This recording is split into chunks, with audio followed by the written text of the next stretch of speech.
La route vers Rio passe par Strasbourg et l'Alsace, 23e édition de l'Euro-Tournoi.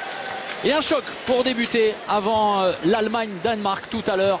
La France, championne du monde, donc championne olympique, et qui va tenter de remporter une 3e couronne olympique consécutive, affronte le champion d'Afrique, l'Égypte. Avec un système défensif. 0-6 du côté français, l'interception de Valentin Porte. Et la première montée de balle. La première contre-attaque manquée par l'équipe de France après ce ballon mal contrôlé par Lucas Ballot. La solution était pourtant à l'aile. La récupération du ballon égyptien. En tout cas, belle inspiration de Valentin Porte sur cette défense. On attendait Adrien Dipanda, on avait annoncé Adrien Dipanda, c'est bien Valentin Porte qui débute sur ce poste d'arrière droit. De l'autre côté, en défense, sur le poste 2, on retrouve Cédric Sorando qui est en attaque placée. Cédra sa place certainement à Timothée Nguessan. Le mouvement intérieur avec Mohamed Sanas et le tir lointain, le premier but dans cette rencontre. Et puissant, beaucoup de puissance. On parlait de Mohamed Ali, ce n'est pas lui qui débute, mais Yea El Dera. Échec côté français.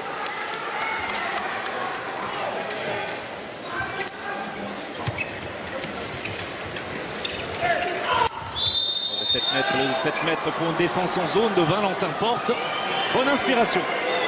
L'équipe des Égyptiens qui sont allés au bout de leur idée. Ouais, rien à dire. Il est dans l'intervalle externe. Encore une fois, c'est Eslam Essa. Et le grand spécialiste, c'est aussi pour ça qu'il a inscrit dans sa carrière avec l'Égypte les Pharaons 1351 et désormais 1352 buts.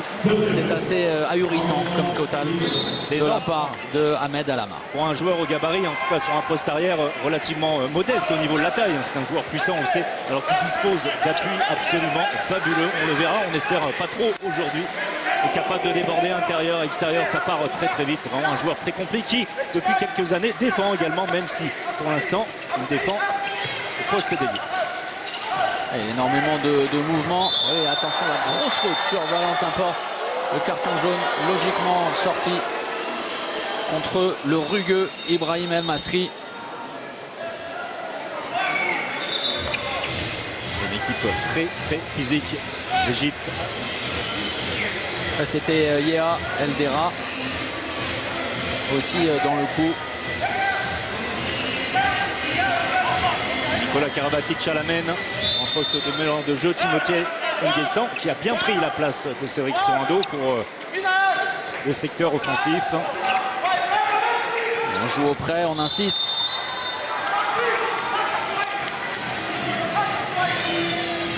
Un dispositif 0-6 et également en défense du côté de l'Égypte. Et l'entrée de Lucas Ballot qui a proposé une solution. Timothée Nguessan qu'il faut absolument réussir à mettre en mouvement. Avec la série de croisés, superbe impact sur ce tir point long de Valentin Porte. On a parfaitement réalisé ce qu'on était allé chercher avec ce travail préparatoire performant pour les Bleus. C'est bien fait une nouvelle fois et bonne défense alors que le décalage avait été trouvé par les Égyptiens. Oui, mais Lucas Ballot est venu compenser la sortie de Valentin Porte en fermant. Voilà la conclusion de cette attaque bien menée par les Français où les joueurs ont réussi à se mettre en mouvement sans ballon. Un double croisé. Timothée Nguessan qui sert dans une dernière bonne position. Valentin Porte qui conclut cette action. La France que l'Égypte retrouvera, ce sera le 4 août, juste avant, 3 jours avant l'entrée en lice face à l'Égypte, lors d'un match amical à Rio. C'est le choix de Claude Onesta, un adversaire qui ressemble la bonne défense, la perte de balle à la Tunisie battue lors d'une finale de la CAN, voilà, dont on a beaucoup parlé, effectivement, et dont les Tunisiens ont un amer souvenir. Oui, c'est très bien joué. Il a emporté 2 joueurs, Cédric Sorando, sur ce bloc. Regardez ça. On le voyait beaucoup la saison dernière avec le FC Barcelone. Nicolas Karabatic qui s'appuie sur Cédric Sorando. Et la défense égyptienne qui pique, comme on dit, qui tombe dans le piège. Les 2 derniers défenseurs glissant avec Cédric Sorando. Cédric Sorando qui avait vu partir Nicolas Karabatic du FC Barcelone, qui va voir arriver 2 Français pour le prix d'un. Alors pas pour le prix d'un an. Pas sûr, pas sûr. On en parlera, mais pas sûr. Avec la clause libératoire pour Dicamem de 100 000 € à verser à Tremblay.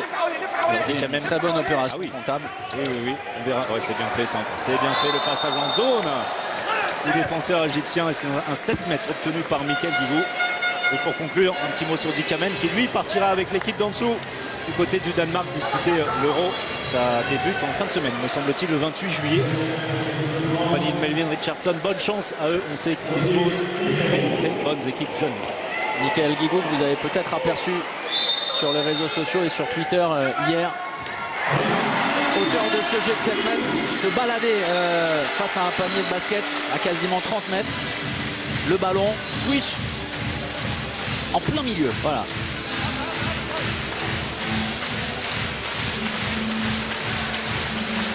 Et les Français revenus à hauteur, les Égyptiens.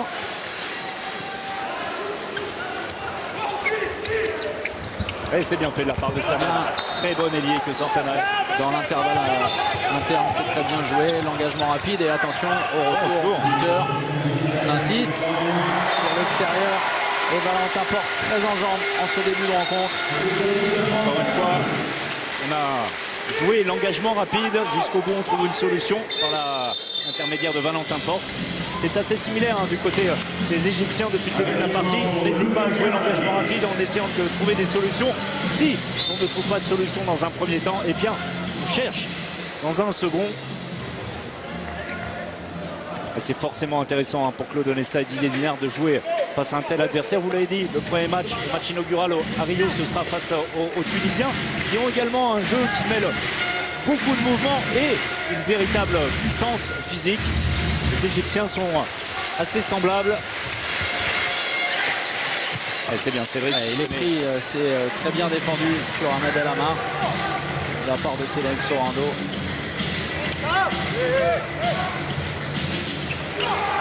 La remise en jeu du Mohamed Chebib. El Amar, pourtant on l'a dit, pas très grand. Oh attention, c'est largement au-dessus pour Nicolas Karabatic. Tentative seul sur l'engagement rapide. 5-4 pour l'Égypte. C'est on l'a joué. Tout ça, le jeu se poursuit. Michael Guigou pour un ballot. Et c'est très bien joué ce que font les Français, mais le repli défensif était efficace côté égyptien. Et c'est ensuite le gardien qui s'interpose, Karim Mdaoui. Les Français vont avoir une nouvelle opportunité. C'était compliqué, c'était poussif, mais ça fonctionne. Et première explication entre Nicolas Karabatic sous les yeux de sa maman. Quand on parle de Strasbourg, on est obligé de penser à son papa, Branco, qui était un des piliers de la Robert Sao dont on parlait tout à l'heure. Mohamed Sanad exclu pour 2 minutes pour son intervention justement sur Nicolas Karabatic. Première supériorité numérique pour les Français. Vous voyez ensuite Sanad qui se jette, et alors ça ne pardonne pas. Vous voyez, regardez, elle avait raison, on est tout à fait d'accord avec elle. C'est-à-dire que Lala Karabatic, je connais quand même assez bien. C'est ça, on peut lui faire confiance.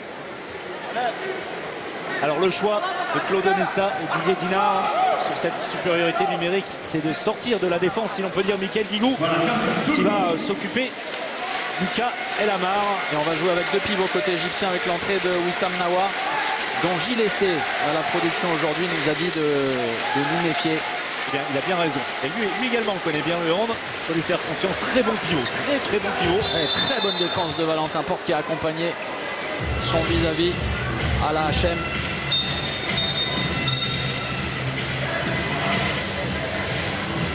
Et bonne défense, bonne anticipation défensive de Valentin Porte qui accompagne ensuite le mouvement l'Égyptien.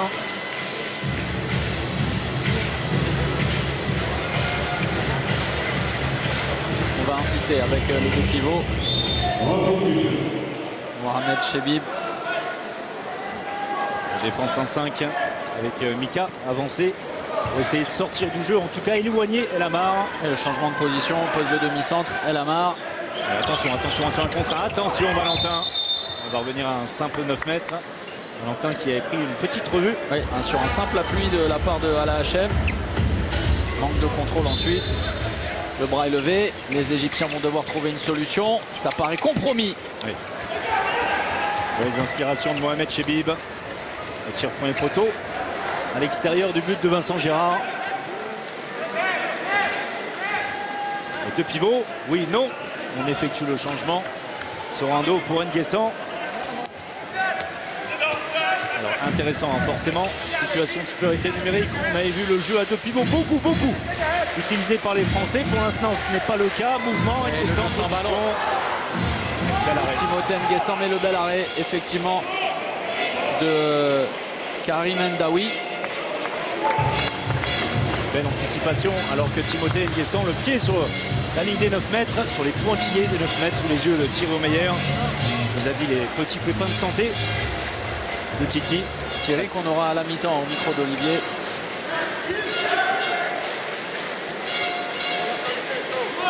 L'entrée de Yea, Eldera, le retour. Et la fin de la suspension pour 2 minutes. Les deux équipes sont à égalité numérique. On insiste dans le secteur central avec l'entrée au poste de deuxième pivot. C'est bien tenu. Nikola Karabatic, le bras est levé. Une nouvelle fois, ça défend très fort de la part des Français. Et la récupération facile pour Vincent Gérard. Bien aidé par sa défense en relais, Luka Karabatic. Il y va tout seul. Et le poteau, et ça va être récupéré. Attention, Vincent. Oh, la grosse faute. Non, pas de faute, ont estimé les arbitres. Et ensuite dans le but vide. Tranquille, hein, tranquille. Oui, mais alors il a bien fait de sauter parce que c'était limite un tacle. Regardez ça. On va voir ça, hein. Le poteau trouvé par Luka Karabatic, pourtant le mouvement était bon. Et là, on a un petit peu tergiversé pensant que Vincent Gérard. Et alors pas de gros contact, mais vous connaissez la règle. Ouais. Exactement, c'est ce qu'on réclame du côté du banc égyptien. Un carton rouge simplement. Disqualification. Il y a contact. Hein. Oui, mais là ça aurait pu être tout à fait envisageable. Hein. Écoutez, tant mieux qu'Alamar ait continué son action et en marquant un énième but dans sa carrière et n'en est pas rajouté. Ce n'était pas le jeu. Pas de carton rouge, bien heureusement pour Vincent Gérard. On a déjà vu dans ce genre de situation écopé d'un carton rouge la saison dernière. Timothée Nguessan, Nikola Karabatic, Valentin Porte pour la base arrière. L'entrée à l'opposé de Michael Guigou. Et le ballon récupéré par les Égyptiens. Faute offensive, effectivement. La relance, côté droit. On va insister, il y va tout seul. La perte de balle. Et la reprise de dribble. Attention. Et ça va aller pour Nico, qui va s'arracher. Avec la subtilité dans le coup de poignet de Nikola Karabatic. Dans un match avec énormément de pertes de balles. C'est normal. Pourrait-on dire, c'est logique. Hein. On est en train, pour l'équipe de France, de réaliser la première sortie. Après énormément de travail, on l'a dit, à la Toussuire, à Rodez. C'est le premier match avec contact. Avec un adversaire à la hauteur également des attentes. C'est pour ça que Claude Onesta et le staff des Bleus ont choisi l'Égypte. Énorme accrochage. Là aussi, Nikola Karabatic a un client avec le monstre physique, Mohamed Chebib. La station de la Toussuire, qui c'est également une tradition hein, pour l'équipe de France. La préparation passe par la Toussuire, ça avait sauvé en 2008, en 2012. Et bien on y est retourné. Regardez cette belle finition de Nikola Karabatic, lucide jusqu'au bout, malgré le contact. Alors évidemment, on va avoir beaucoup de pertes de balles pour les raisons que vous avez citées, Thomas, et également la chaleur. On ne peut pas occulter, il fait très très chaud. Mohamed Chebib qui est sur le magazine officiel de l'Eurotournoi à 86 kg. Oui, mais ça c'était c'est mon poids en fait. Il y a 14 ans. Attention. À la défense 0-6. Très mobile hein, des Français. Et le tir très astucieux sur le coin long. En bas des buts de Vincent Gérard avec Eslam Issa. Et Mika qui prend de vitesse et ça passe. Regardez, petit dribble et ensuite on prend l'espace intérieur, central, laissé libre par Cédric Sorando. Rappelez-vous ce mouvement entre Nikola Karabatic et Cédric Sorando, avec Sorando qui était allé vers le centre pour libérer l'espace à l'extérieur. Et bien là, c'est exactement l'inverse. C'est un croisé sans ballon, tout simplement, avec Michael Guigou qui, alors lui n'a pas besoin, on lui donne l'information, il le voit tout de suite. Il voit l'espace laissé libre. Ensuite, c'est la rapidité petit Montpellierin qui fait la différence. L'entrée de Mohamed Ali Mohamed, voilà, Ali Zayn, l'ex-Sois désormais, le joueur du PAUC qui pourra, lors des courtes soirées d'hiver, parce que l'hiver est court avec Aix-en-Provence, s'entretenir avec Mohamed Mamdou qui arrive également au PAUC. Deux très bonnes recrues pour le club aixois avec de vraies ambitions pour la saison prochaine avant l'arrivée de la grande salle. Magnifique le tir et la réussite d'Islam Issa. Et cette fois c'est un tir classique en appui. Oh, c'est bien fait de la part de Valentin qui va servir Lucho Abalo. Oh, sublime. Luca Abalo dans ses œuvres pour recoller à 8 partout. Et un contrat externe de Valentin Porte qui use du dribble pour tromper son adversaire direct, et ensuite la finition parfaite de Lucho. Efficacité favorable aux Égyptiens qui n'ont pas manqué grand chose. Vous voyez, 8 sur 10, c'est assez exceptionnel, 80% de réussite, un peu plus de déchets pour les Français. Et on parlait d'Ahmed El Amar, effectivement l'autre, celui qui s'annonce comme une future star, Ali Mohamed. Il a déjà le look, hein, star. Un joueur intéressant, hein, qui défend, qui attaque, très puissant, capable de beaucoup de choses.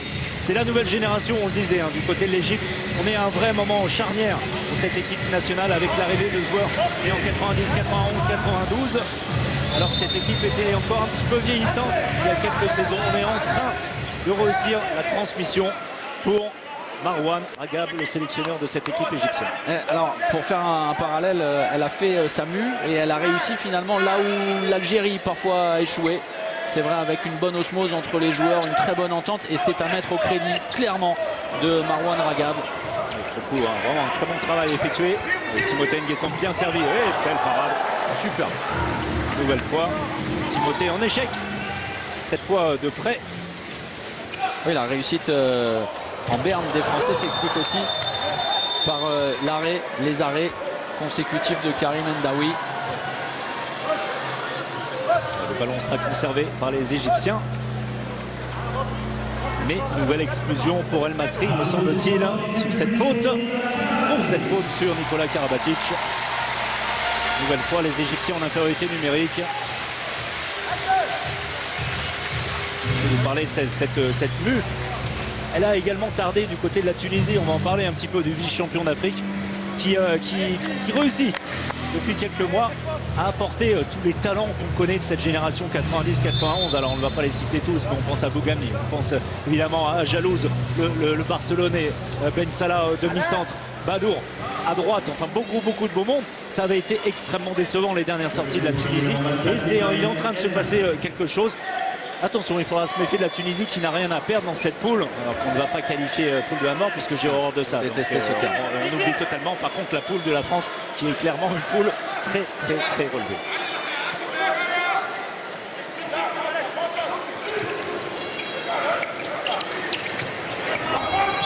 Ressortie de Valentin Porte, autoritaire justement sur Ali Zayn. Des joueurs égyptiens, alors exception faite des deux dont on vient de parler, désormais au PAUC, mais qui s'exportent très peu, contrairement aux Tunisiens. C'est vrai qu'il avait donné un peu le ton, Ahmed El Amar, qui a été un des rares à s'expatrier. D'abord à El Jaïch au Qatar, où il a remporté la Ligue des champions asiatiques en 2014, et ensuite à Flensbourg, même si ça n'était pas pour très longtemps, pendant 6 mois. Il a quand même remporté la Coupe d'Allemagne avant de retourner dans l'un des clubs phares égyptiens, à Zamalek.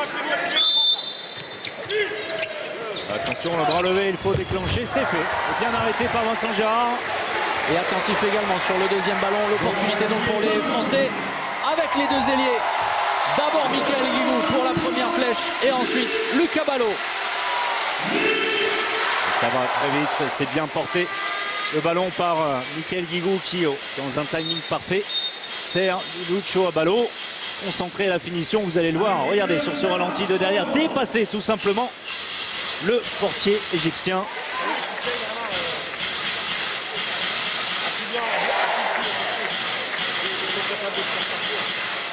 Le coaching de Claude Onesta avec l'entrée de Quentin Mahé.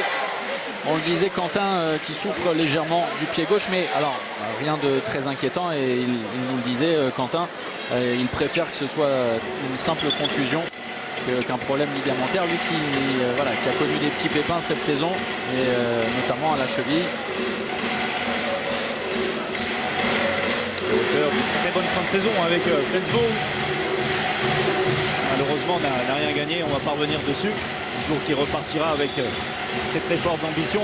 Un Maï qui remplace poste pour poste, si l'on peut dire, parce que Quentin peut jouer également sur le poste de demi-centre, comme Mickaël Guigou. Quentin qui va défendre en 1-5, c'est également une interrogation. On avait vu ce dispositif défensif utilisé avec bonheur du côté de la Pologne, tout juste avant que Quentin ne se blesse un doigt. Alors ça ne vous a pas échappé, on a oublié juste de le préciser, mais voilà, les choses sont désormais claires. Regardez, l'Égypte est à un joueur de moins, et pourtant il n'y a plus de chasuble. Et oui, les nouvelles règles, on va en parler, c'est en place depuis le 1er juillet. Le bras levé, en infériorité numérique, les Égyptiens qui ne vont pas pouvoir aller au bout. Qui vont profiter justement de la faute française pour revenir à égalité numérique. Et Valentin porte malin sur le coup, puisque le pivot avait été bien servi ensuite. Valentin qui laisse traîner une main pour empêcher le pivot égyptien de pouvoir armer. Mohamed Ali qui force, le bras toujours levé côté égyptien.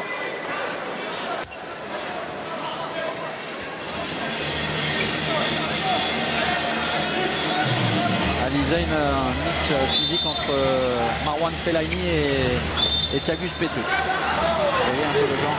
C'est un peu ça. La menace du refus de jeu toujours, c'est El Amar. Dans des instants, et justement Mohamed Ali Zayn qui est pris en charge par Quentin Mahé. Les Égyptiens vont avoir du mal et vont devoir trouver la solution, et ils vont pouvoir repartir tranquillement après ce carton jaune. Ils ont eu raison d'insister avec toute la science de Ahmed El Amar, qui est allé chercher exactement ce genre de situation. C'est exactement ça, Thomas. L'expérience d'El Amar qui est allé au contact, qui a fait ensuite parler sa puissance, son expérience pour les provoquer le carton jaune. Et ça, c'est une règle qui n'a pas changé, vous le savez. Lorsqu'il y a une sanction, carton jaune ou 2 minutes, eh bien le bras est tout de suite abaissé. Plus de menaces de refus de jeu. Attention, ça ne devrait pas tarder une nouvelle fois. Ça y est, c'est fait. Ali Zayn, la feinte et le service pour le pivot, mais il n'y a personne. La passe trop longue de Lucas Ballot, et les Égyptiens vont tranquillement pouvoir repartir, puisqu'on parlait des changements de règles. Les arbitres ont désormais une couleur de carton supplémentaire dans leur poche. Bleu, une couleur, en plus du rouge et du jaune. C'est magnifique. Voilà. On va dire tout ça au fur et à mesure. Des changements temps mort imposés par l'Égypte, des changements de règles qui ont beaucoup fait parler évidemment, puisque la première compétition dans laquelle on va faire appliquer ce nouveau règlement, c'est les Jeux Olympiques. C'est quand même assez étrange, même si ça a déjà été expérimenté sur les championnats jeunes.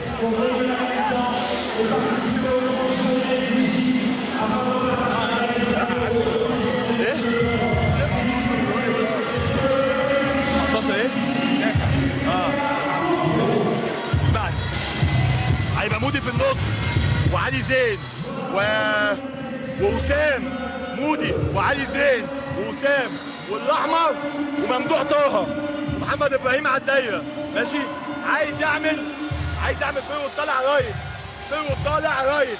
اول ما تاخدها يا علي فيرود طالع رايت. ماشي. لا تعمل فيرود طالع ليفت. خلاص. وعم مديها تفويته. اول ما تاخد التفويته الاحمر هياخدها يطلعها على طول ليك. خدها ورايح فوت تعالي طلعها للاحمر. سيبه يلعب هنا على الواد اللي قدامه دوت. ماشي. فيرود طالع ليفت بتفويته طلعها ما تروحش للاحمر. خلاص. يلا.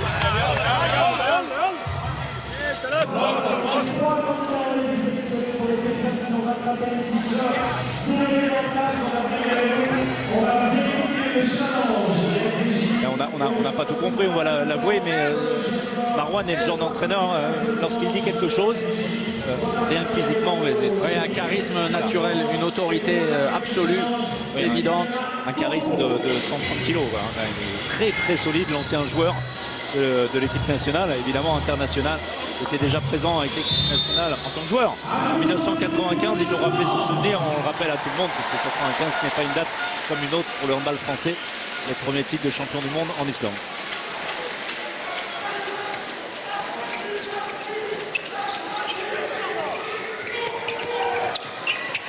Lamar avec Alizen qui cherche son pivot une nouvelle fois et ça défend parfaitement Luka Karabatic qui était sorti. Mohamed Ramadan. On parlait des autres joueurs de cet effectif égyptien qui sont vraiment les patrons. Mohamed Ramadan en fait partie, qui est à plus de 900 buts en 306 sélections. Il fait partie de l'un des autres clubs phares égyptiens, Al Ahly. La défense française qui met en échec les préparations d'attaque égyptienne. Le problème, c'est qu'on s'est fait surprendre parfois avec le bras levé au dernier moment, les tirs à travers. Pour l'instant, ça a fonctionné. Les petits détails, évidemment, on vous en parle. Attention à Lamar, le bon croisé, très bon croisé. Et la parade, Vincent Gérard. Et ça a manqué de précision dans l'impact. Facile pour Vincent Gérard. 7 mètres obtenu par Cédric Sorando, servi par Nicolas Karabatic. L'expérience également de Cédric. Il se retourne vers l'extérieur, pas simple. Ensuite de se rééquilibrer, comme il était au contact avec le défenseur égyptien. En l'occurrence, cet homme, El Masri, vous l'avez vu, eh bien, il obtient 7 mètres. Au 7 mètres, on retrouve Tamae.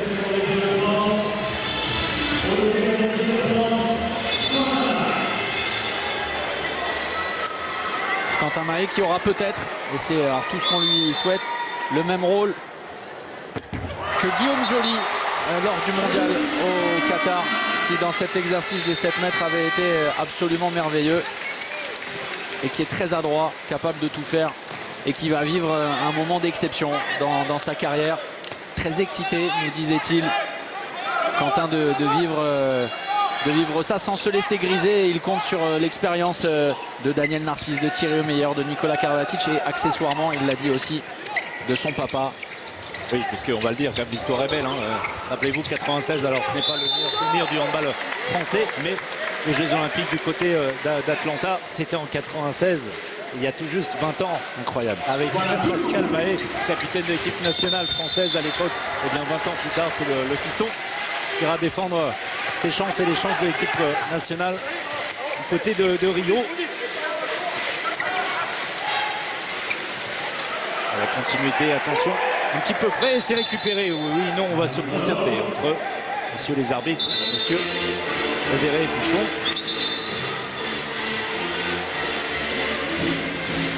Ballon récupéré par les Français.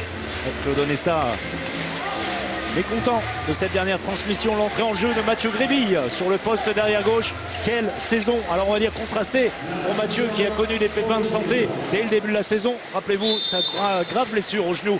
Ensuite un retour en demi-finale de Coupe de la Ligue à Montpellier et une rechute.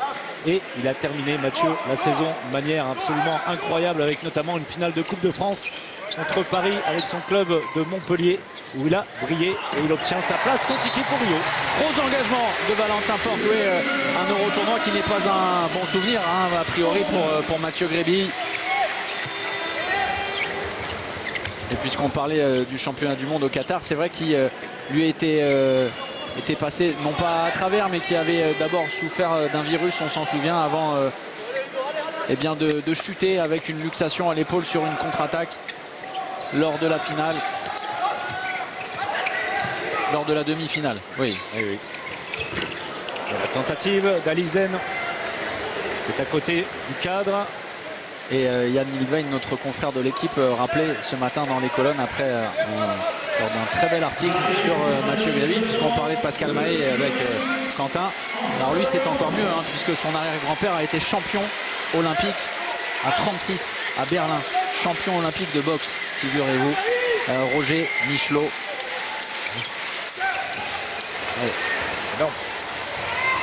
J'ai trouvé cet article absolument passionnant ce matin dans le train qui m'a mené jusqu'ici. Cette très belle ville de Strasbourg. Pourtant il va vite maintenant le train de Paris à Strasbourg. Oui, mais Joly est aussi très vite. Ah, félicitations. Retour au jeu avec le Karabatic. Grébille justement. Côté droit Et la bonne lecture de la défense égyptienne avec l'entrée au poste de deuxième pivot de Nicolas Karabatic, puisqu'on parlait de la famille. Nicolas, lui, va vivre ses premiers jeux avec son frère. C'est un vrai moment important également. Juste un petit mot là sur les 3 joueurs qui sont actuellement sur le terrain côté français: Quentin Mahé, Mathieu Gréby et Valentin Port, qui va céder à l'instant sa place à Adrien Dipanda. 3 joueurs de la génération 90-91 qui n'avaient pas connu de grands résultats en équipe jeune. Et bien regardez, ces 3 joueurs vont connaître leurs premiers Jeux Olympiques. Vraie réussite pour eux. Adrien Dipanda, tout heureux lui également d'avoir obtenu son billet. Edim Remili avait réalisé une saison absolument fabuleuse. Malheureusement pour lui, on le salue encore une fois, blessé à l'épaule, il a dû renoncer à la préparation. Adrien en a parfaitement profité. Et puis on va faire un petit coucou également à Kevin Nyokas, champion du monde au Qatar. Allez, concentré, ça passe. Quentin Mahé, son deuxième but, le premier dans le jeu. Le très beau mouvement et la conclusion de Quentin Mahé, qui sera de toute façon incontournable, c'est certain, pour aller au bout à Rio avec son utilisation au poste de demi-centre, au poste d'ailier. Là où on l'avait vu briller justement au Qatar. Et Quentin Mahé qui récupère le ballon et qui va jusqu'au bout dans son face-à-face. Plus rapide, attention, on va essuyer le terrain. Ouais, c'est pas plus rapide. Sur cette récupération, ensuite la concentration, même s'il déclenche très vite à la hanche. Troisième but pour Quentin. Oui, et depuis le temps mort posé tout à l'heure par Marwan Ragab, qui avait évidemment vu que l'Égypte galérait un petit peu, notamment sur l'attaque. Et on va y revenir dans un instant avec une question que je vais vous poser, François-Xavier. Mais en tout cas, la France a pris le large, plus 4 désormais. Et c'est ça un petit peu ce qui risque de poser des problèmes aux Égyptiens, et notamment en termes de physique. C'est que le ratio temps de jeu passé en attaque par rapport au but marqué est extrêmement long pour l'Égypte, contrairement à ce que réussit l'équipe de France. La possession de balle est moindre jusqu'à trouver une solution offensive. Et ça forcément, voilà, surtout si c'est un des premiers matchs engagés pour l'Égypte, eh bien fait la différence, notamment en seconde période. Et on le disait, les Français, dès le début de la partie, ont bien défendu, étaient bien en place. Malheureusement, dans les derniers temps de possession, les Égyptiens, on prenait des buts, on perdait les ballons, on n'assurait pas les récupérations. Ce n'est plus le cas depuis 5 à 10 minutes. Et comme par hasard, puisqu'on est bien en place, les Égyptiens n'ont plus de position aussi facile. Et Vincent Gérard réalise des arrêts, même s'il est battu par l'ami de Gilles Esté. Vous en parlez, Wissam Nawar. Qui va défendre sur le poste 1. Nouveau ballon récupéré par les Égyptiens. On l'a dit, ces pertes de balles, elles sont alors, pas toujours acceptées. Alors là, c'est sur un dribble, la reprise de dribble, rien à dire. Bien vu de la part de messieurs Pichon et Révéré. Elles sont excusables, même si Claude sera peut-être d'un avis différent, avec la chaleur, avec l'envie forcément très importante. Et puis le retour à la vraie compétition, au rythme de compétition.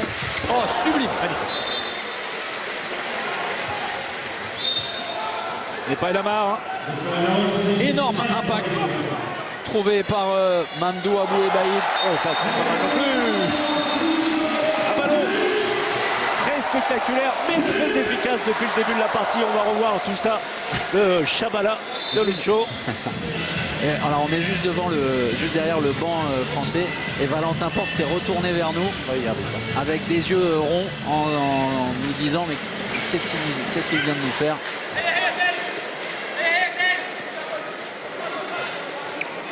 Recouchable comme vous voulez. En tout cas, nouvelle fois, très efficace Lucas Ballot.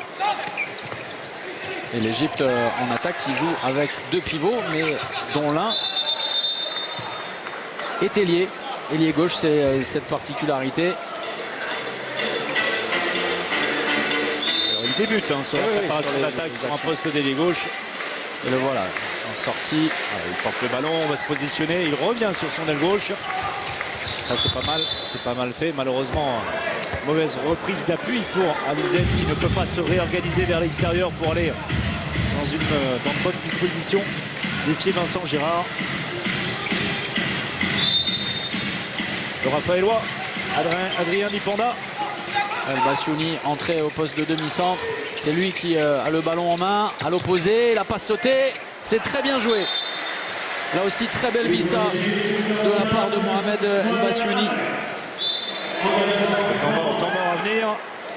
Côté français avec, on l'a vu, Quentin Mahé qui avait joué un petit coup d'intox. Ça n'a pas fonctionné. On va écouter Claude Onesta et Didier Dinard.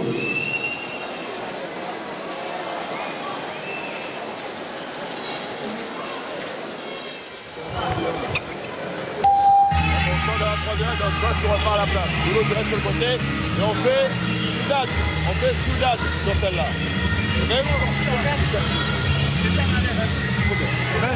Ok? Donc on fait avec le petit. À la gauche avec le petit. Et on fait avec toi. Donc tu prends bien le temps de séparer, numéro 3. Ok? Viens avec toi. Allez. Les gars, on continue comme ça les gars. Tous ensemble.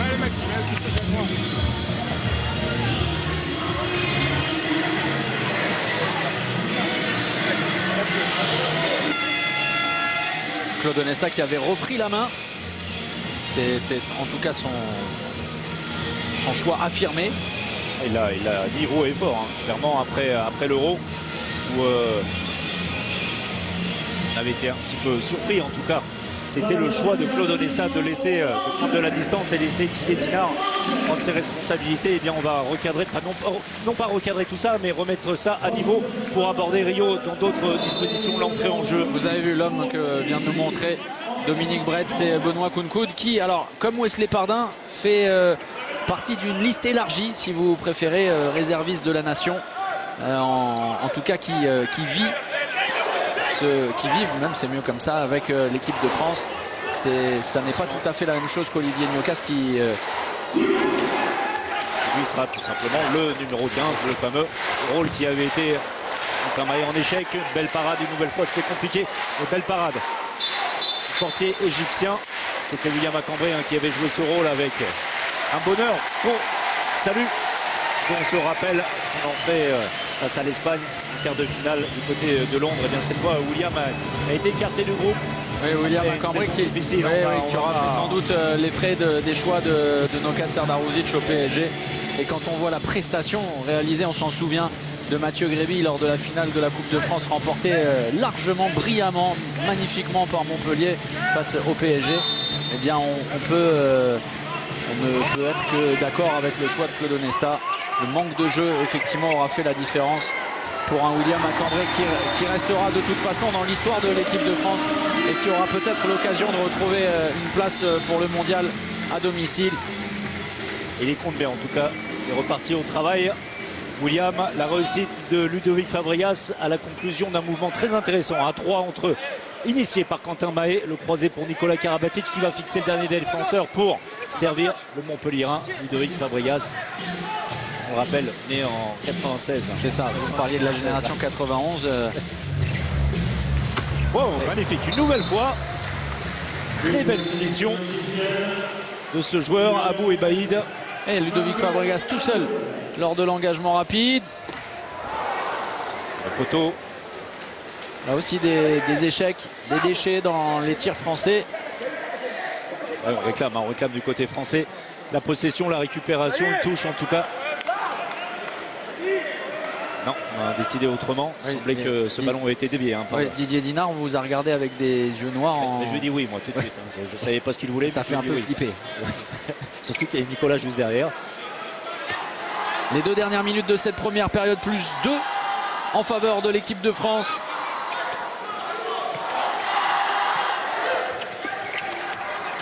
On va bien finir cette première période.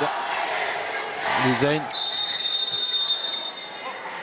Petit carton jaune pour Adrien Dipanda.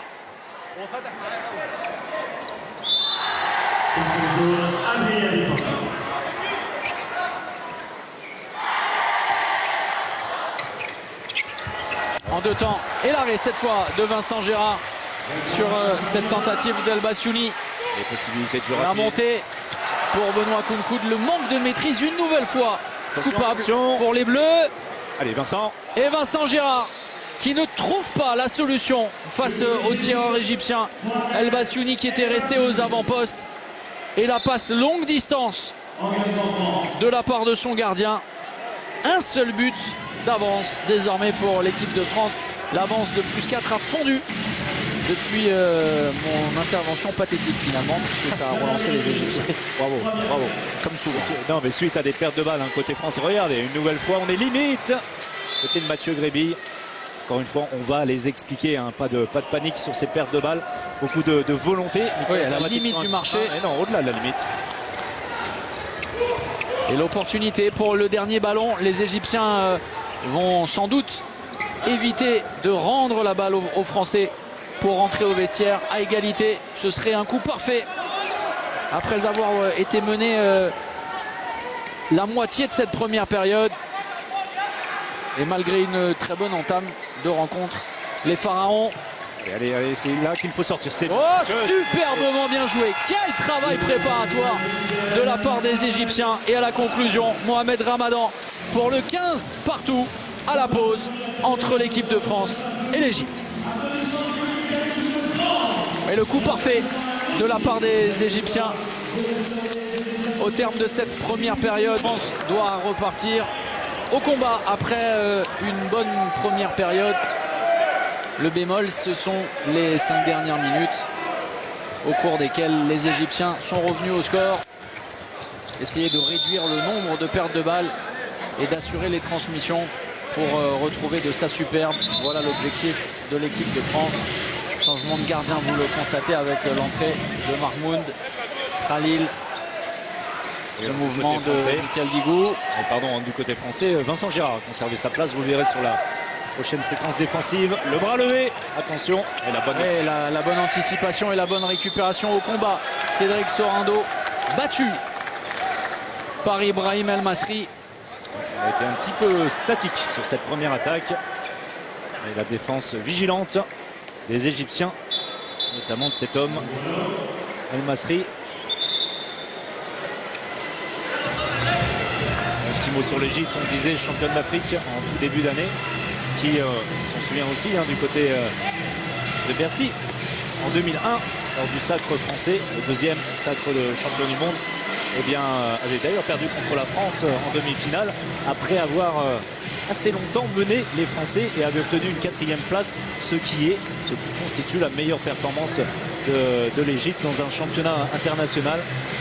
On a d'autres ambitions, alors on ne va pas le crier sous les toits, mais clairement on veut revenir parmi les tout meilleurs au niveau mondial. On sait que le Qatar s'y est installé. On verra si c'était provisoire suite au Championnat du monde à domicile ou pas. Ça, on le saura très vite. Le Qatar, on rappelle, dans la poule de la France. Et puis faire partie de ces nations qui peuvent empêcher de tourner en rond, si on peut dire.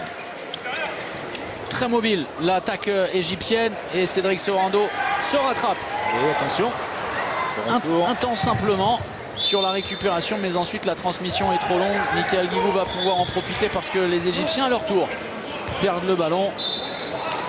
Oui, vous parliez de la performance en demi-finale face à la France de l'Égypte. Alors, vous savez que j'ai toujours eu des yeux de chimène pour les gardiens, mais je me souviens, j'étais un jeune premier à l'époque, de la performance exceptionnelle du gardien égyptien qui avait écœuré pendant les 3/4 de la rencontre les tireurs français avant que Bertrand Gilles notamment fasse comprendre aux gardiens qu'on pouvait tirer un peu partout et pas simplement dans les filets, mais surtout en pleine tête. Une image, c'était l'une des images de ce championnat du monde. Et c'est vrai qu'ensuite, Olivier Giraud nous le rappelait, lui qui était présent bien évidemment. Il m'a fait pleurer à Bercy. Et qu'ensuite, les 10-15 dernières minutes, le gardien égyptien n'était plus aussi performant. Ouais, super, Mathieu Gréby pour Cédric Sorando. La fixation, 2 joueurs sur l'arrière gauche. Et le service pour son pivot. +1 à nouveau pour l'équipe de France.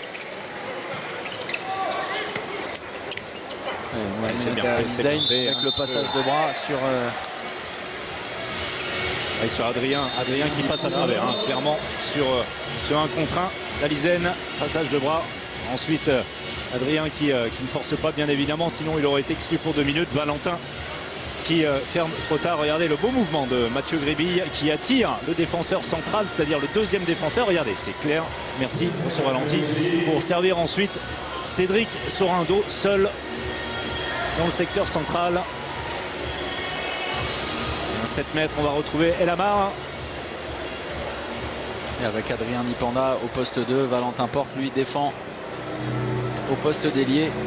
là où il a évolué pendant de nombreuses années. Et vous voyez les stigmates des joutes. Voilà, pour Vincent. Égyptienne et l'arrêt de Vincent Gérard. Idéal pour se mettre en confiance au début de cette seconde période. Un peu trop facile sur ce coup-là. Ahmed El Amar. Ouais, visible en tout cas. Allez, Nicolas qui force à intervalle externe. But et 2 minutes pour El Masri. Et il le sait, il est en retard de toute façon. Et rien à dire. La force, la puissance, la volonté de Nicolas Karabatic. Allez, c'est un bon moment dès l'entame presque, en tout cas, après 3 minutes en seconde période. Plus 2 et supériorité numérique. On va retrouver Mickaël Guigou qui s'extirpe de la défense française pour faire reculer le meneur de jeu cette fois. Et non pas El Amar. A priori, si on pouvait faire fructifier cette situation favorable et prendre un petit peu nos aises. 6 joueurs de champ avec l'entrée d'Ala Hachem. Avec un maillot, alors vous compariez Alizen à nos amis footballeurs belges, Fellaini normalement. C'était les Belges qui avaient eu des problèmes de maillot. Non, oui, il a un petit peu le même, il n'a pas pris que la coupe de cheveux de Fellaini. Ah, c'était les Suisses, voilà, on nous dit dans le quart, les Suisses, bien évidemment. Alizen d'ailleurs sorti, la table qui a demandé à l'arrière gauche, le futur Aixois, d'aller changer de maillot. Bras levé pour les Égyptiens. C'est récupéré. Valentin Porte, le slalom. Oui, il avait l'opportunité de servir Mathieu Gréby côté gauche. Il a eu la possibilité. Il a eu la possibilité, Valentin. On parlait des ballons plein visage lors des France-Égypte.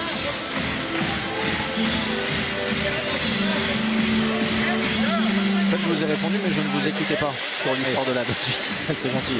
Oui, c'est ça. Oui, ça m'arrive parfois, mais c'est très rare. Non, ça. Heureusement que Dominique Brett est vigilant. Dans le cas, notre réalisateur, bien les Suisses qui avaient eu ce problème de maillot. Non pas les Belges. Les Belges ont eu d'autres problèmes. Alizen qui sera l'une des attractions de la prochaine saison avec une équipe du PUC. New Look, dont on attend beaucoup sous la direction de Jérôme Fernandez. Gréby, Karabatic, la barre transversale. Allez, c'est récupéré. Et Nicolas qui récupère le ballon, qui tombe sur Islam Essa. Heureux les Français là-dessus. Nicolas qui retourne une nouvelle fois. C'est aussi la caractéristique de ce carnassier de retourner à la guerre systématiquement. Et on parlait de l'objectif ultime, le 3e sacre olympique. Compter sur ce dévoreur de titres pour donner l'impulsion à tous ses coéquipiers. Alors, qui n'a pas été élu meilleur joueur du monde 2015. Et excusez-moi, là, je vais faire le petit coup de gueule du jour. Avec 7 titres obtenus avec le FC Barcelone, champion du monde, meilleur joueur du Final Four de la Ligue des Champions, vainqueur de la Ligue des Champions. Difficile de faire mieux. C'est son collègue, Mikkel Hansen, qu'on retrouvera un petit peu plus tard ce soir avec l'équipe nationale du Danemark face aux champions d'Europe allemands. Karabatic pour Dipanda dans l'intervalle. Allez, c'est bien fait. C'est bien joué cette montée de balle. Le petit coup d'épaule ensuite pour terminer de Valentin Porte sur Ala Hachem. Avec 4 buts d'avance pour les Français. C'est bien, ils sont retournés dans le visage affiché à 5 minutes du terme de la première période. Conquérant. Et les Égyptiens qui n'ont toujours pas marqué dans cette seconde période. Un 4-0 infligé par les Français. Et on parlait du temps de possession extrêmement long des Égyptiens. Bonne défense de Dipanda. Allez, avec cette récupération, Luka Karabatic pour Valentin Porte en mouvement. Ça va beaucoup mieux pour l'équipe de France. Et le temps mort posé par Marwan Ragab et Mohamed Bakir. L'Égypte en difficulté.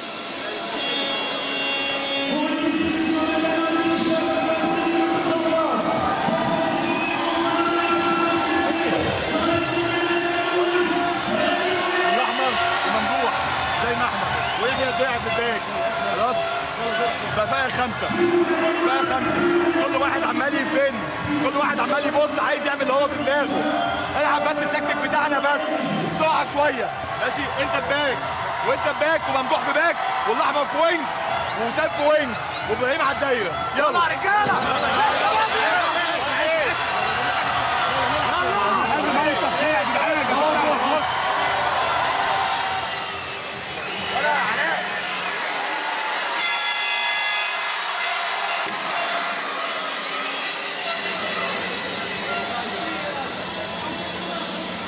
On vous rappelle que vous pouvez nous laisser tout au long du week-end des messages sur Twitter, hashtag #Andaction, pour reprendre les bonnes habitudes.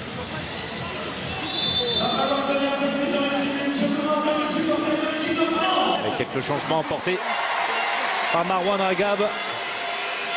Avec le retour aux affaires. Ala Hachem au poste de demi-centre. Et la marque qui glisse à l'aile. Et on va de nouveau fonctionner à 2 pivots, certainement, avec Wissam Nawar qui va partir d'un poste d'ailier gauche. On avait vu ça en première période. Allez, il faut être solide, c'est bien Adrien. Vous entendez le clapping à la mode pendant l'Euro qui vient du haut de la salle d'Uranus. Merci à Dominique Brett avec ce jeune public très chaud qu'on entend beaucoup depuis le début de l'après-midi et qu'on entendra encore dans le deuxième match qu'on va vous proposer tout à l'heure. Magnifique entre le Danemark et l'Allemagne avec Michael Guigou qui vient accroître le score un peu plus après cette sortie de temps mort. Les choses se compliquent et se gâtent pour les Égyptiens. Et les Français beaucoup plus ambitieux dans leur jeu, beaucoup plus agressifs également en défense. C'est exactement ça, tout part de la défense. Et évidemment, on trouve des situations de jeu rapide, de contre-attaque. Regardez, 6 buts inscrits maintenant par les Français. Et c'est sans doute le 3e depuis le début de cette seconde période. Du côté égyptien, beaucoup moins de solutions. On est en échec tout simplement. En attaque, on ne trouve pas. Peut-être là, la bonne défense. La bonne défense, elle a une possibilité. On pensait avec le coup de genou que Luka Karabatic avait fait le travail. Regardez cette situation. Oui, alors... Oui, c'est limite. Non, ça renforce, oui, difficile toujours. Alors c'est vrai qu'il est en place, mais il n'est pas en face. Luka Karabatic. C'était ma première impression. C'est souvent la bonne. Hein. Ah non. Je confirme que non. Je vous ai trouvé très sympa la première fois que je vous ai vu. Allez, Adrien, jusqu'au bout de son action, pas de solution. Et l'apathie offensive continue pour les Égyptiens. 8 minutes sans marquer de but. C'est quasiment la même au cœur de la première période. Karabatic, le croisé d'Ipanda et le service pour Cédric Sorando, la défense en zone. Et la faute de Mohamed Ramadan. Opportunité. Qui pour le 7 mètres, c'est Michael Guigou qui est sur le terrain. Quentin Mahé s'en était chargé en première période. On va retrouver sans doute Mika. Voilà. Ça, ce sont des petites informations, hein, vous voyez, pour les jeux. Celui qui est sur le terrain va tirer le 7 mètres, peut-être. On a les tireurs, sans doute. Déjà dans la tête, peut-être Didier Dinard avec Claude Onesta. Michael Guigou face à Marmoun Khalil.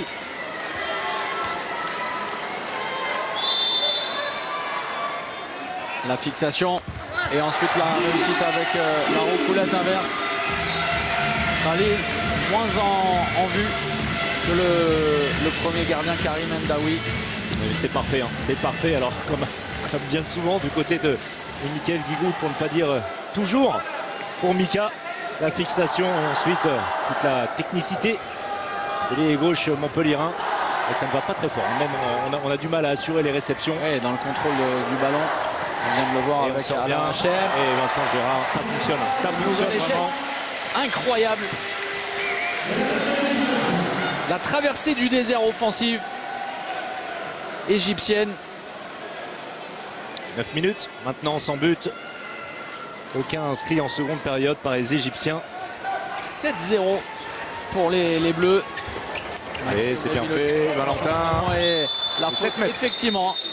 Et les 2 minutes, c'est tout à fait logique. Contre Ala Hachem, parce qu'il a touché un Valentin Porte en situation de tir.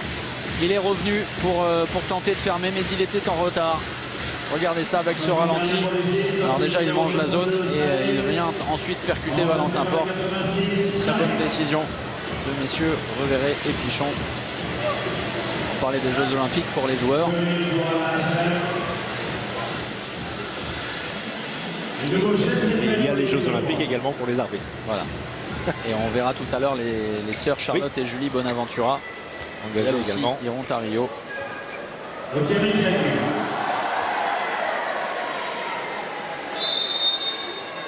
Feinte, c'est de gardien, changement de tir et changement de secteur également. La variété et la variation dans le jeu sur jet de 7 mètres de Michael Guillou.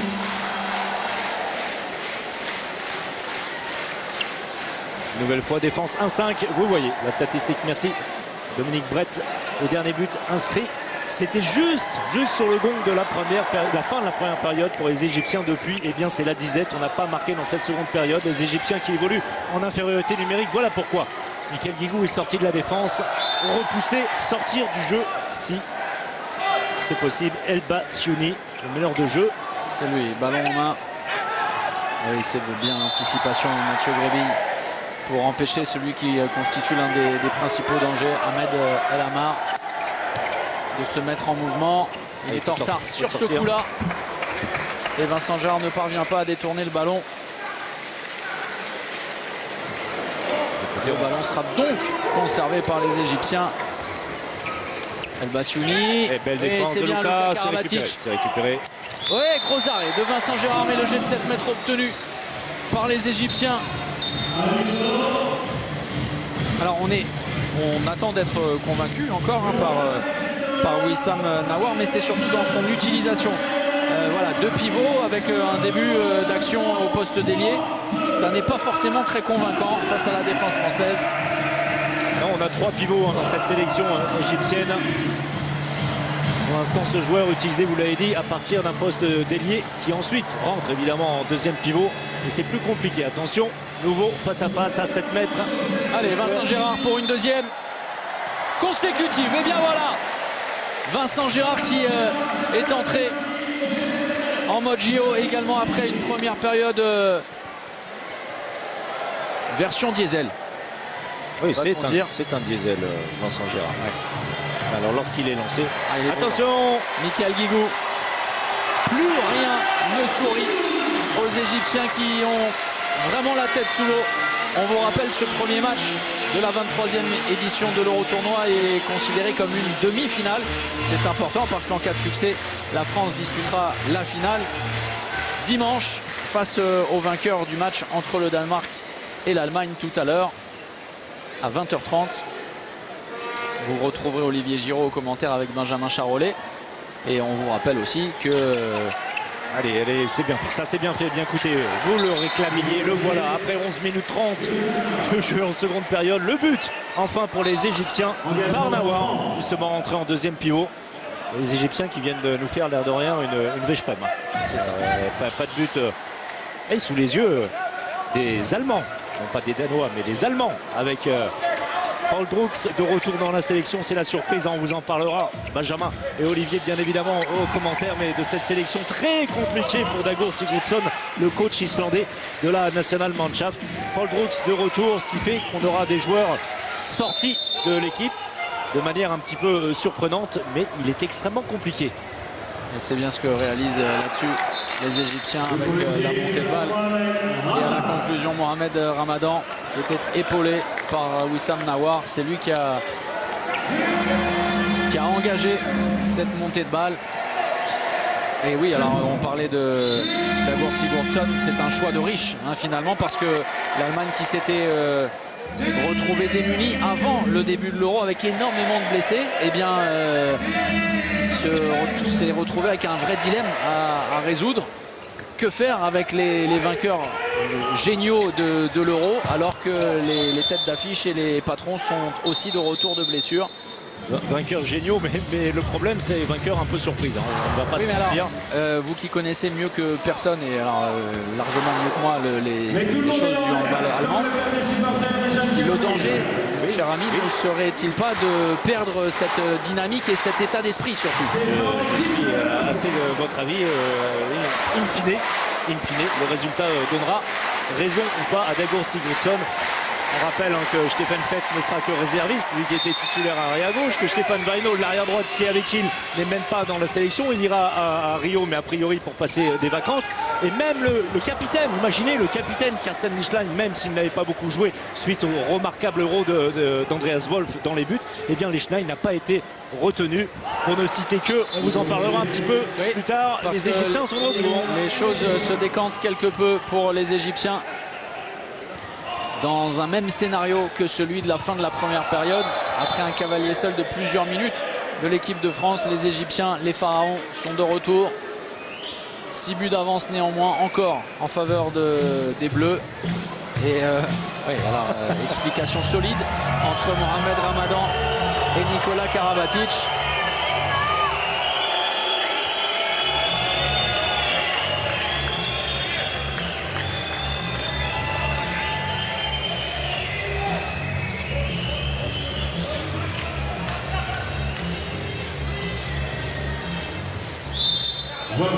Et Mathieu Grébille à gauche, Dipanda à droite, Nikola Karabatic toujours à la main. Et il y a Eldera en dissuasion. Très peu d'angle pour Lucas Ballot, mais il n'en a cure. C'est sans doute l'un des seuls au monde à pouvoir réaliser ce genre de choses. C'est incroyable. Et il s'en plaint, le gardien. Par où est-il passé, se demande-t-il. J'avais pourtant mon premier poteau. J'allais le dire, il ne manque rien, la confirmation 4 sur 4 pour Lucas Ballot.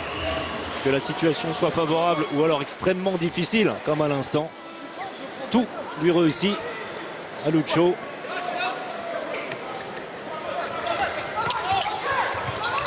Attention, l'entrée de Sanad à l'opposé, pas prise en compte par Quentin Mahé à l'opposé, pas de dégâts. Les bras levés une nouvelle fois, on ne trouve pas de solution, tir à travers, ça passe pour Eldera. Allez, Vincent Gérard qui s'en veut, c'était son angle à fermer, son coin court. Allez, Quentin Mahé. Et voilà, bien fermé en relevant les bras. Effectivement, sur la tentative de Chabala, Mahmoud Khalil. Très beau réflexe du gardien égyptien. Les téléspectateurs satisfaits de la défense. Cédric Sorando, Luka Karabatic. Alors que c'est vrai que quelques inquiétudes planaient autour de la défense des Bleus et notamment de la défense d'antan. C'est ce que nous dit Damien sur le hashtag en action. Ouais, ça aussi, c'est une information, elle fonctionne. On a eu quelques petites inquiétudes parfois en Pologne. On a été mis largement en difficulté, on se souvient de ce match, notamment face au pays hôte, la Pologne. On avait pris le bouillon tout simplement. Et puis il y a des mésententes tout simplement dans le positionnement, dans les changements défensifs. Ça semble être plus cohérent, plus solide en tout cas dans le secteur défensif. On s'est appuyé depuis le début de la partie sur un dispositif 0-6 qu'on a changé uniquement sur les situations de supériorité numérique avec, on l'a dit, un joueur, que ce soit Mahé ou Guigou, qui se détachait des autres pour sortir du jeu, le meneur de jeu de l'équipe adverse. Le nouveau jet de 7 mètres obtenu par les Pharaons avec Mohamed Sanad qui va se présenter face à Vincent Gérard. Il reste sur un 2 sur 2 au jet de 7 mètres. Vincent Gérard, incroyable performance dans cet exercice d'un Vincent Gérard brûlant à l'image de la température au-dessus d'Uranus. Une nouvelle fois la lecture de Vincent Gérard. Diesel, mais bon diesel. Très bon diesel même, Vincent Gérard. Efficacité, regardez, eh bien, c'est simple. Aucun échec côté français alors qu'on est à 25%, 1 sur 4 pour les Égyptiens. Faute à Vincent Gérard. Nouvel échec de la part de Quentin Mahé et Vincent Gérard qui va avoir une nouvelle opportunité sur jet de 7 mètres. Exclusion temporaire d'un Adrien Dipanda pris souvent sur ces cas de figure en défense. Voilà, un peu en retard. On se souvient tout à l'heure du passage de bras qui avait coûté un jet de 7 mètres après que Valentin Porte le referma.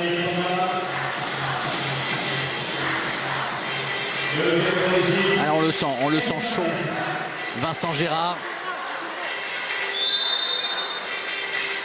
Ouais, dommage, battu enfin par les Égyptiens et par Eslam Issa. 5 buts d'avance en faveur de l'équipe de France à moins de 14 minutes du terme de cette rencontre. Et attention, le danger, ce serait de se relâcher trop tôt, de tomber dans les travers, bien assurer ce qui est indispensable. Les bases, les basiques comme on dit, la finition, les transmissions. Et ça défend très haut avec l'agressivité de Mohamed Salah. Pas de solution, le bras est levé. Ouais, à la limite du passage en force, Nikola Karabatic là-dessus. Mais les Français ne vont avoir que très peu d'opportunités.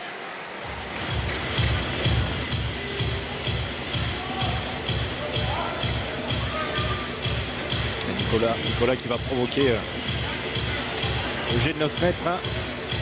Mais vous le voyez, M. Laurent Auveret l'indique à Nicolas, le bras est levé.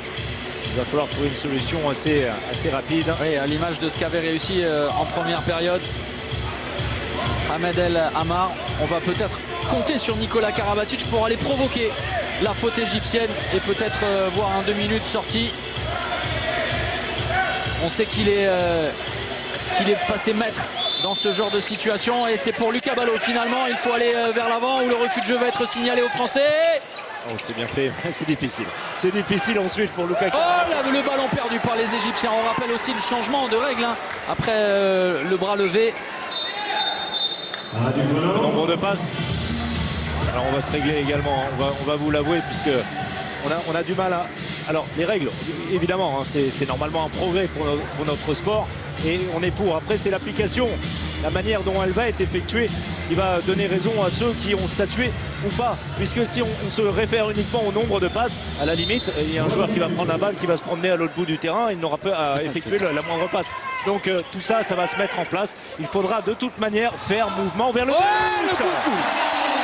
Superbe Lucas Ballot pour Mathieu Gréby. Et regardez ça, la passe de Lucho dans les airs pour Mathieu Grébille. C'est reparti très vite de l'autre côté et le but égyptien.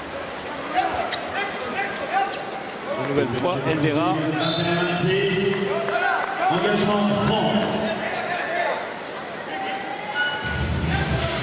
Et Ludovic Fabregas qui a eu raison de se désolidariser.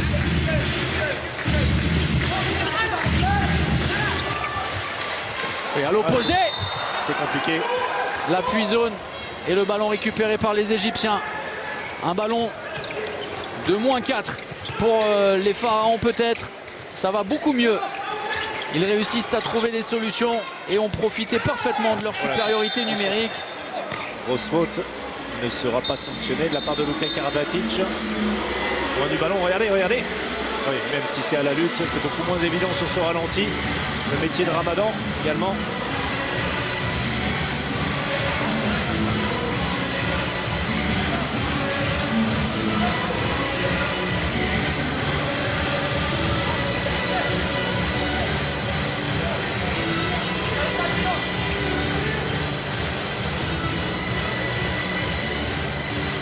Alors, autre information, c'est que tous les joueurs n'ont pas été utilisés. Côté français, hein, on s'intéresse surtout côté français, bien évidemment. Quid de Daniel Narcisse.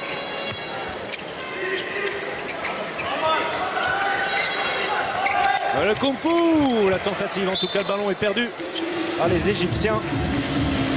C'était très audacieux de la part de Sanad. Dipanda, Fabregas en appui, c'est bien 2 pivots, l'équipe de France. Et Lucas Karabatic provoque l'exclusion pour 2 minutes. Il a été poussé dans le dos de façon évidente par Mohamed El Bassiouni. Avec un départ en zone. Et la bonne passe d'Adrien Dipanda également a signalé sur ce mouvement le jeu à 2.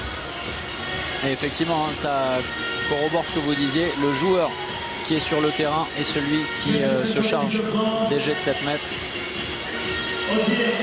Quentin Mahé, qu'on a vu en échec sur ses derniers tirs, sur le poteau et face à cet homme. Mahmoud Khalil Opportunité pour lui de redonner 6 buts d'avance à l'équipe de France.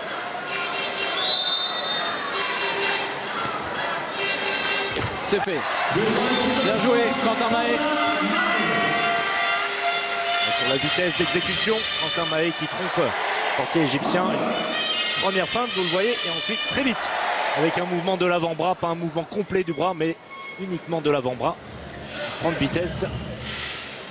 Quentin Mahé en couverture de l'excellent hand d'action, le mensuel pour tout savoir sur les Jeux Olympiques, avec une revue d'effectifs complète sur toutes les nations participant au JO de Rio.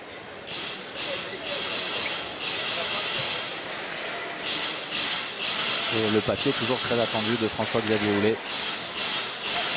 Alors qui va dans le sens du coup de gueule dont je vous faisais part sur le choix des joueurs de l'année. Vous savez, l'équipe de l'année All-Star avec uniquement des joueurs de Veszprém ou des Balkans. Enfin, peu importe.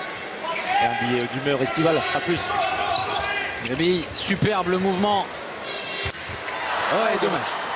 Le mouvement d'Adrien Dipanda qui avait complètement déstabilisé la défense égyptienne pour mieux servir Benoît Kounkoud. Regardez avec cette image les caméras d'AMP Visual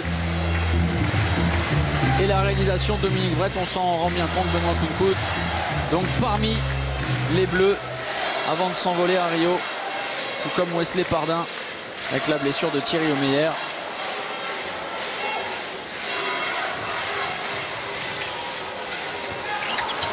Kounkoud qui a dézonné pour défendre très haut. Et le temps mort posé par Marwan Ragab.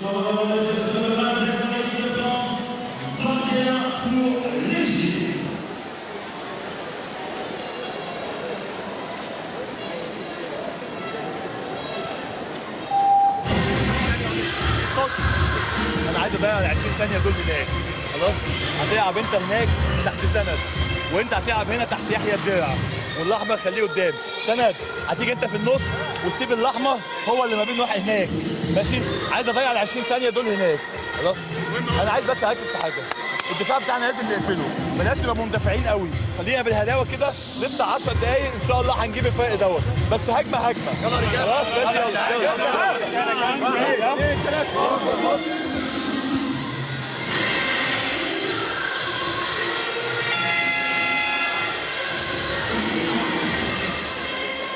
Continuez à vous exprimer sur le hashtag en action. On salue tous les départements de France avec des messages gentils, les départements d'outre-mer également, avec les Réunionnais qui nous regardent en nombre. D'ailleurs, à propos de la Réunion, je sais pas si vous avez vu la nouvelle coupe de cheveux de Jackson Richardson. Ah oui. Et Denis Latour. Bon, en tout cas, et on salue également le Canada. Nous sommes regardés en ce moment au Canada. Et on nous dit qu'on nous a mis une poutine de côté. Une poutine. Une poutine, vous n'êtes jamais allé au Canada? Une poutine, c'est un truc très léger avec du truc très gras, quoi. Ah oui, je pensais à Vladimir Poutine. Une autre poutine. C'est rien à pas voir. forcément comme vous l'avez décrit. Attention, attention, le jeu sans ballon. De la vigilance jusqu'au bout. Et dans les 10 dernières minutes, maintenant, Sanad est rentré. Regardez, C'est bien Sanad. joué ce jeu en induction avec la passe à rebond. Et il y a Eldera pour conclure avec des Égyptiens beaucoup plus agressifs, on le sent dans les intentions, beaucoup plus mobiles en défense. Également l'entrée d'Eldera, le buteur sur la dernière action. Ludovic Fabregas va laisser sa place à Nicolas Karabatic. On va évoluer à nouveau avec un seul pivot, son frère Luca. Quentin Mahé à l'aile, Adrien Dipanda en mouvement. Et on insiste, c'est bien auprès. Benoît Kounkoud va reprendre de la distance avec la zone de combat. Le Yago, la passe dans le dos. Complètement raté ce tir de Mathieu Gréby. Dommage, il avait réussi à passer le bras à côté. Les bras du contreur. Ça passe à côté.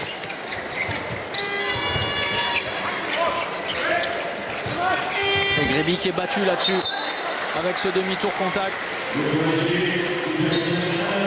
petit peu En de jeu rapide. Un passage de bras, un demi-tour contact. L'expérience d'Ahmed El Amar. Les Français qui ont ensuite rapidement trouvé la solution. Et l'engagement rapide et la conclusion de cet homme, Quentin Mahé. La conclusion parfaite. Une roucoulette pour le joueur de Flensbourg qui va, allez, dans quelques minutes, saluer ses coéquipiers de club. Notamment les deux Danois, Egert et aidez-moi. J'ai perdu son nom. J'ai les droits, incroyable. Comment peut-on oublier Svan Hansen, pardon. Là, c'est Svan Hansen, les deux ailiers de Flensbourg, les deux Danois, qui seront les deux seuls ailiers de la sélection danoise avec une énorme surprise. C'est la non-retenue, en tout cas la non-sélection d'Hans Lindberg. Rappelez-vous, meilleur buteur de Bundesliga il y a quelques saisons avec Hambourg. Maintenant, pensionnaire des Füchse Berlin, qui n'a pas été retenu, qui ne sera que 15e homme dans cette sélection danoise. On fera confiance aux joueurs de Flensbourg, bien évidemment. Sélection à suivre, le Danemark, qui n'a jamais remporté les Jeux Olympiques. Oui, donc je vous disais, parfois ça m'arrive de ne pas vous écouter. La preuve, parce que je me plongeais dans les questions posées par nos téléspectateurs sur le hashtag en action, et notamment celle de Georges Kevin Genepi, peut-être un nom d'emprunt, qui nous parle de l'utilisation de Quentin Mahé la saison prochaine et de son temps de jeu avec Flensbourg. Peut-il attendre plus de responsabilités? Encore plus. Alors si l'on peut lire, Quentin Mahé a mangé son pain noir les premières semaines, les premiers mois du côté de Flensbourg. C'était le vœu de Ljubo Vranjes de réduire, comment dire, les manquements parfois ou le manque de concentration de Quentin Mahé, et ça a porté ses fruits. Les 3 derniers mois de compétition de Quentin avec Flensbourg, où il a été beaucoup, durant lesquels il a été beaucoup utilisé, ont été très très bons. Espérons que ça reparte sur ses bases. Il aura un rôle assez similaire, à savoir ailier gauche, mais également demi-centre. C'est là que voit l'avenir de Quentin Mahé. Et bien Ljubo Vranjes, le sélectionneur suédois de l'équipe de Flensbourg, qui au passage a refusé la sélection suédoise à l'avenir. Le bras est levé. Mohamed Ali Zein qui est de retour, et l'arrêt de Vincent Gérard. Attention au deuxième ballon. Quentin Mahé, tranquillement. Adrien Dipanda et Quentin Mahé servi, le passage en force logiquement signalé. Ça s'est bien refermé. Très bonne défense de Mohamed Ramadan. Ali Zein, la fin de montée de balle pleine lucarne. Le joueur du PAUC. Quentin tombé dans le piège.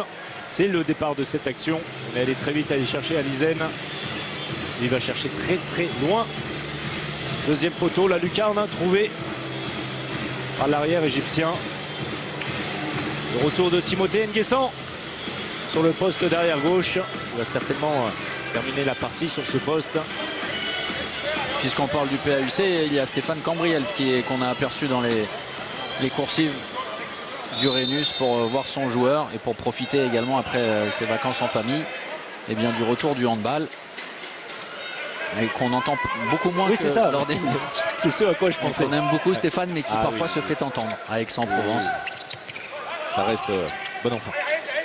Oh, c'est bien forcé. Puissance. Timothée Nguessan, on vous l'a dit, on vous a parlé d'Ikamen. Timothée partira du côté de Barcelone.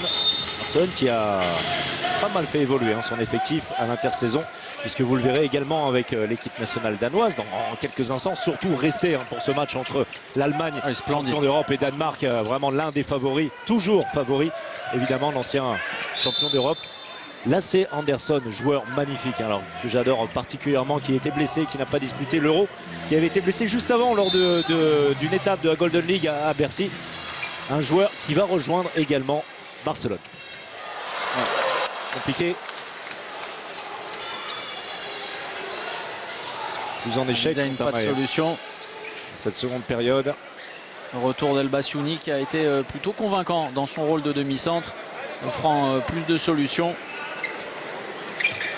Le premier temps fort. Limite marché, attention, la défense de Timothée, c'est bien fermé. Pas d'exclusion, on va revenir à un simple 9 mètres. Et le changement attaque-défense entre, non pas Luka, mais Nicolas Karabatic, qui cède sa place à Ludo Fabrias.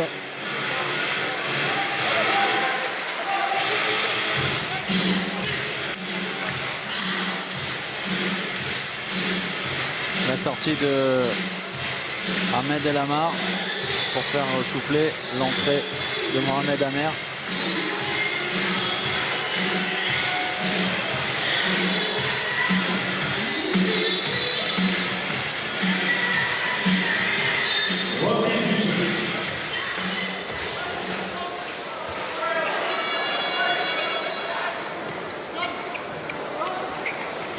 On va bien défendre. On est rentré dans les 5 dernières minutes. 4 buts seulement, si l'on peut dire, d'avance pour les Français.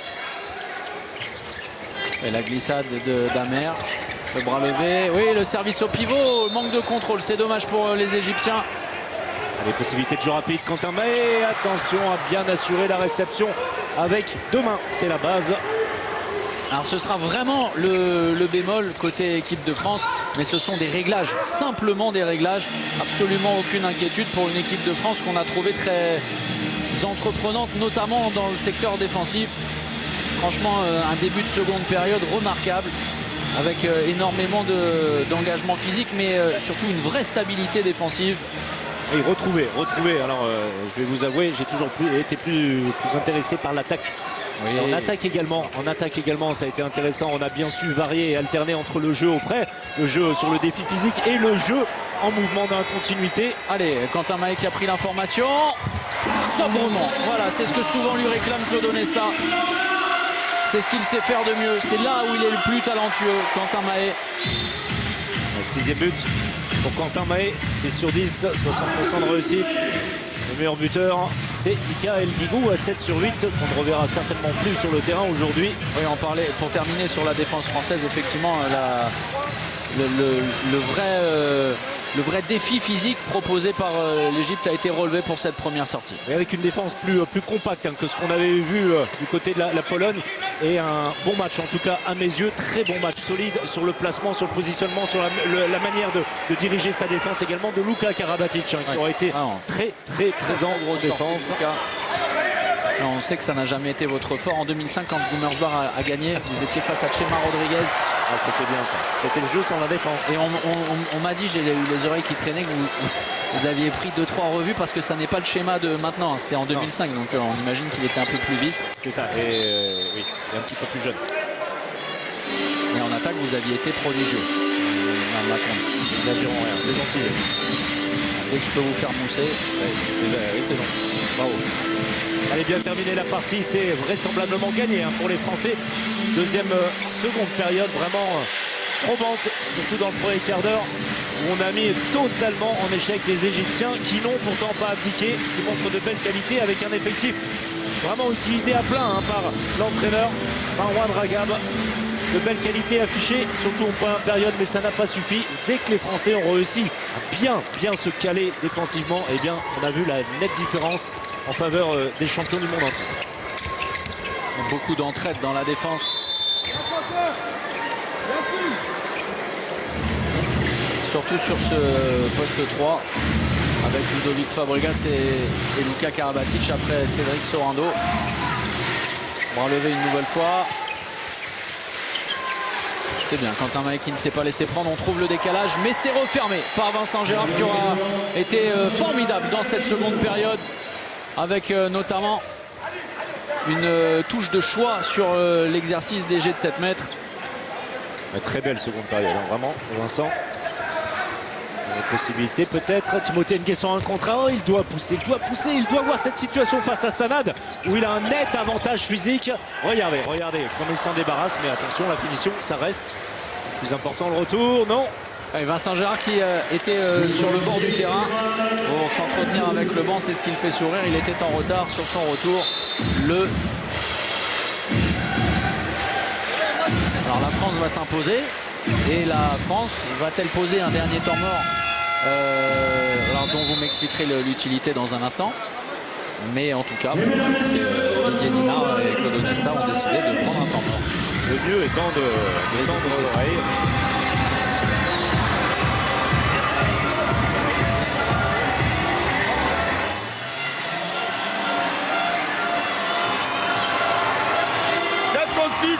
On change avec Chouf. On fait russe si c'est 3-2-1. Russe si c'est 3-2-1. 2 et 3 pivots, 1 et 2. Ok? Et pendant ce temps-là, c'est l'arrière qui va changer si c'est 3-2-1. Et si c'est 0-6, 2-3, 1-2, et l'arrière qui vient shooter, l'arrière gauche vient shooter sur l'Islandais, il renverse. Et à ce moment-là, c'est l'ailier qui sort. Ok? C'est 0-6 et Islandais. Sinon 3-2-1. À droite. Ok? C'est moi qui sors. Moi ou l'arrière droit? Ouais. L'arrière qui sort, et ça c'est moi.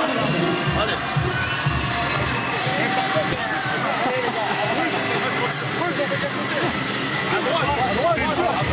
À droite, c'est le bordel, tout ça. Ouais, mais après, là, à gauche, à gauche. Combien de temps, parce que de toute façon, ils sortent sur tout le monde. C'est à gauche, on va voir. Allez, on essaie. Ouais, je pense que c'était à gauche. Allez, il a disparu. À droite, alors. À gauche. Et puis on voit. Allez, tous ensemble.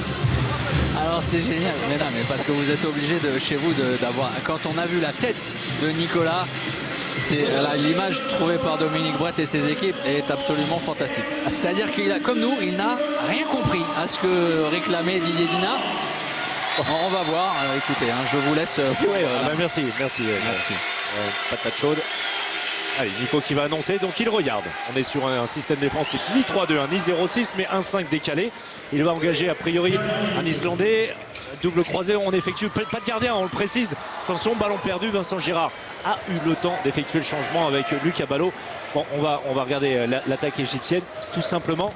Allez, belle parade, très belle deuxième mi-temps du TDI, Vincent Girard. Vraiment très efficace. Tout simplement, on a voulu profiter d'une dernière minute pour tenter une phase tactique qui peut être très utile, évidemment. On a vu ça beaucoup utilisé lors du championnat d'Europe, notamment par le champion d'Europe Dagur Sigurdsson avec l'équipe nationale à Nantes. Donc on a tenté quelque chose.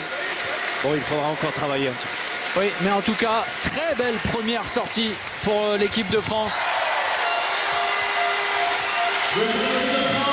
Le but, Ben Guessant. C'est le premier pour Tim. C'est plutôt en échec à la finition, 1 sur 5 pour lui. Et les Bleus vont donc disputer la finale de cette 23e édition de l'Euro-Tournoi. Ce sera dimanche contre le vainqueur du match entre le Danemark et l'Allemagne. Les Égyptiens qui auront une ultime opportunité pour réduire le score, mais alors totalement anecdotique face à Vincent Girard. Et les enseignements sont nombreux. On va écouter Nicolas Karabatic Quentin Mahé dans un instant au micro d'Olivier Giraud. C'est vrai qu'on a été franchement agréablement séduit par la prestation défensive des Français. Les Bleus ont appliqué le travail effectué depuis de nombreuses semaines. Le travail physique dans un premier temps à la Tussure, le travail dans le jeu, le travail de handball à Rodez notamment.